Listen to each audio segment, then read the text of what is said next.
There's no feeling more intense than starting over. If you deleted your homework the day before it was due, as I have, or if you left your wallet at home and you have to go back after spending an hour in the commute. If you won some money at the casino and then put all your winnings on red but it came up black. If you got your best shirt dry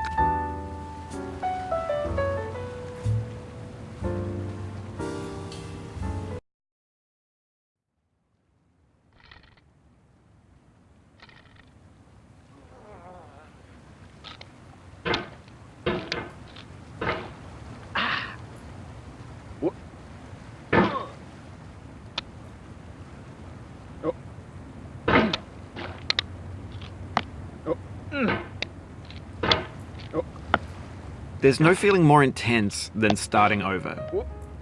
If you deleted your homework the day before it was due, as I have, or if you left your wallet at home and you have to go back after spending an hour in the commute. If you won some money at the casino and then put all your winnings on red but it came up black. If you got your best shirt dry cleaned before a wedding and then immediately dropped food on it. If you won an argument with a friend and then later discovered that they just returned to their original view. Starting over is harder than starting up. If you're not ready for that, like if you've already had a bad day, then what you're about to go through might be too much. Feel free to go away and come back. I'll be here. Alright, thanks for coming with me on this trip. I'll understand if you have to take a break at any point. Just find a safe place to stop and quit the game. And don't worry, I'll save your progress, always, even your mistakes. This game is a homage to a free game that came out in 2002, titled Sexy Hiking. The author of that game was Jazzoro, a mysterious Czech designer who was known at the time as the father of B games. And B games are rough assemblages of found objects. Designers slap them together very quickly and freely, and they're often too rough and unfriendly to gain much of a following. They're built more for the joy of building them than as polished products. In a certain way, Sexy Hiking is the perfect embodiment of a B game. It's built almost entirely out of found and recycled parts, and it's one of the most unusual and unfriendly games of its time. In it, your task is simply to drag yourself up a mountain with a hammer. And that act of climbing, in the digital world or in real life, has certain essential properties that give the game its flavor. No amount of forward progress is guaranteed. Some cliffs are too sheer or too slippery. And the player is constantly, unremittingly in danger of falling and losing everything. Anyway, when you start Sexy Hiking, you're standing next to this dead tree that blocks the way to the entire rest of the game. It might take you an hour to get over that tree, and a lot of people never got past it. You prod and you poke at it, exploring the limits of your reach and your strength, trying to find a way up and over. And there's a sense of truth in that lack of compromise. Most obstacles in video game worlds are fake. You can be completely confident in your ability to get through them once you have the correct method or the correct equipment or just by spending enough time. In that sense, every pixelated obstacle in Sexy Hiking is real. The obstacles in Sexy Hiking are unyielding, and that makes the game uniquely frustrating. But I'm not sure Jazzoro intended to make a frustrating game. The frustration is just essential to the act of climbing, and it's authentic to the process of building a game about climbing. A funny thing happened to me as I was building this mountain. I'd have an idea for a new obstacle, and I'd build it, test it, and it would usually turn out to be unreasonably hard. But I couldn't bring myself to make it easier. It already felt like my inability to get past the new obstacle was my fault as a player rather than as a builder. Imaginary mountains build themselves from our efforts to climb them, and it's our repeated attempts to reach the summit that turns those mountains into something real. When you're building a video game world, you're building with ideas, and that can be like working with quickset cement.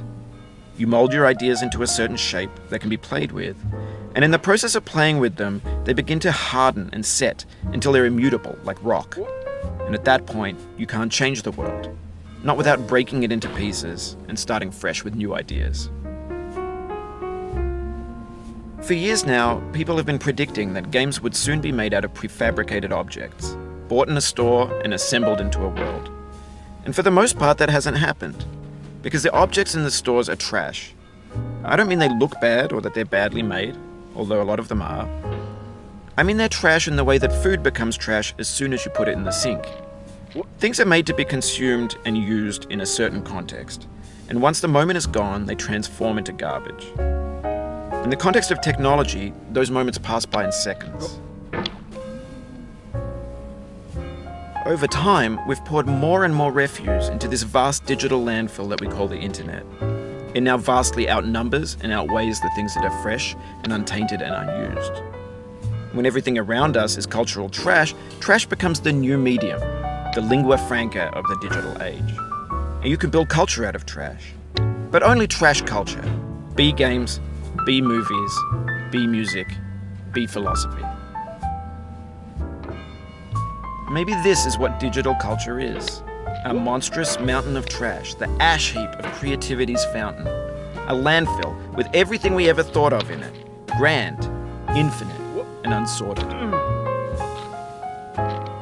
There's 3D models of breakfast, Gen X's fanfic novels, scan magazines, green screen Shia LaBeouf, banned snuff scenes on LiveLeak. Facebook's got lifelike bots with unbranded adverts and candid shots of Kanye and Taylor Swift mashups, car crash epic failed GIFs, Russian dashcam vids, discussions of McRibs, discarded, forgotten, unrecycled, muddled, rotten, untitled.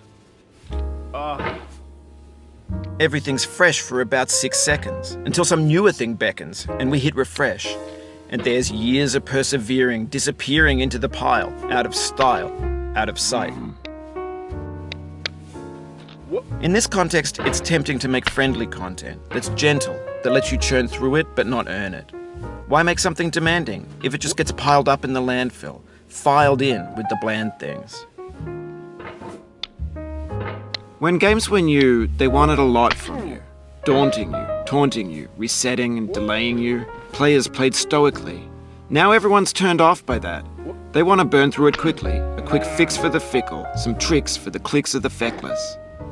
But that's not you, you're an acrobat. You could swallow a baseball bat. Now I know, most likely you're watching this on YouTube or Twitch, while some dude with 10 million views does it for you. Like a baby bird being fed chewed up food. That's culture too. But on the off chance that you're playing this, what I'm saying is, trash is disposable, but maybe it doesn't have to be approachable. What's the feeling like? Are you stressed? I guess you don't hate it if you got this far. Feeling frustrated? It's underrated. An orange is sweet, juicy fruit locked inside a bitter peel. That's not how I feel about a challenge. I only want the bitterness. It's coffee. It's grapefruit. It's licorice. It feels like we're closer now. Composer and climber, designer and user. You could have refused, but you didn't. There was something in you that was hidden, that chose to continue. It means a lot to me that you've come this far, endured this much. Every wisecrack, every insensitivity, every setback you've forgiven me is a kingly gift that you've given me. Oh.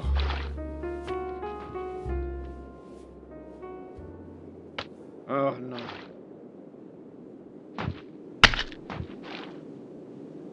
We have the same taste, you and I. It's not ambition, it's ambition's opposite. An obdurate mission to taste defeat. You'll feel bad if you win, so I put this snake in for you.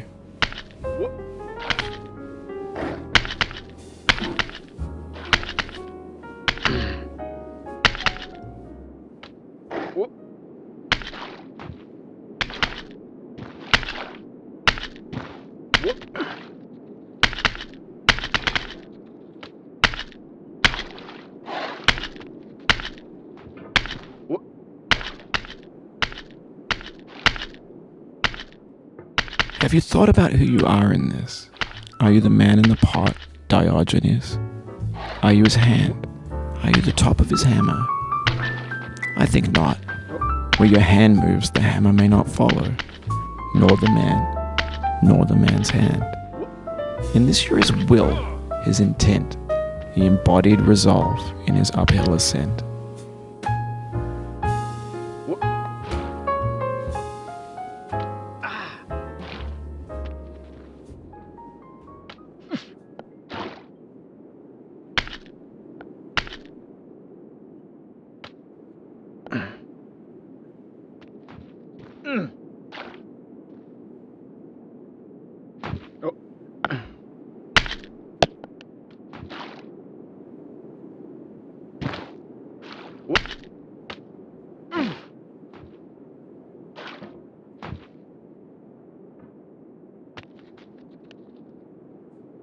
What?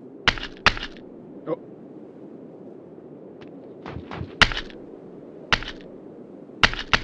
What?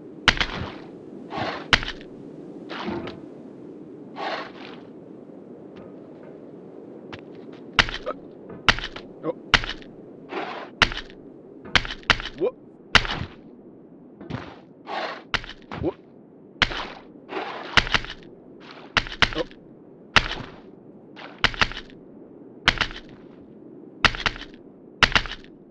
Mm. Oh.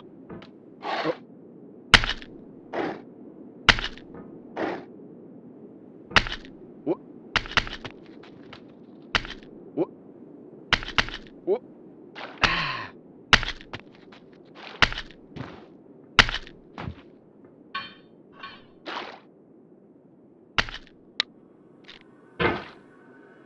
Now, you've conquered the ice cliff, the platforms, the church, and the rectory, the living room and the factory, the playground, the construction site, the granite rocks, and the lakeside. You've learned to hike. There's no way left to go but up, and in a moment I'll shut up. But let me say, I'm glad you came.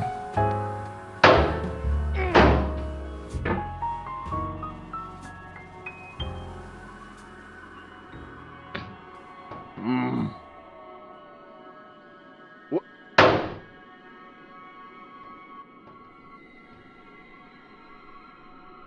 Oh. Oh.